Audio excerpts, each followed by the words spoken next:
శివుడు స్వయంగా చెప్తున్నాడు. దేవతలందరూ వెళ్ళి శివుడిని అడిగారు. శివపురాణంలో వాక్యం ఇది. స్వామి, నిన్ను ఆరాధించాలంటారు నిజమే, నిన్ను సులభంగా ఆరాధించాలంటే ఎలా ఆరాధించాలి ఇది అడిగాను. అవునా, చూడండి అన్నాడు. ఒక్కసారి కైలాసం శివుడు ఎవరు కనబడలే, సూర్యమండలం కనబడింది. ఆ సూర్యమండలం మధ్యలో ఆయన కనబడ్డాడండి అమ్మవారికి. ఇలా సూర్యమండలంలోనూ ఉన్నవరి ధ్యానిస్తారో వాళ్ళని నేను అనుగ్రహిస్తానని చెప్పాడు ఇక్కడ. ఇదే మాట పద్మపురాణం శివగీతలో చెప్తాడు. ఎవడైతే సూర్యమండలంలో నన్ను ధ్యానిస్తాడో వాడు చివరికి నాలోనే ఐక్యమవుతాడు అన్నాడు. ఇది కూడా సౌకర్యమే.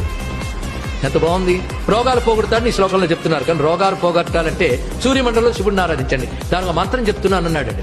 నమః శివాయ సాంబాయ సగణాయ ఆదిహేతవే రుద్రాయ విష్ణవే తుభ్యం బ్రహ్మణే సూర్యమూర్తయే. అందామా?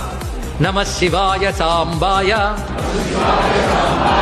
సగణాయ ఆదిహేతవే రుద్రాయ విష్ణవే తుభ్యం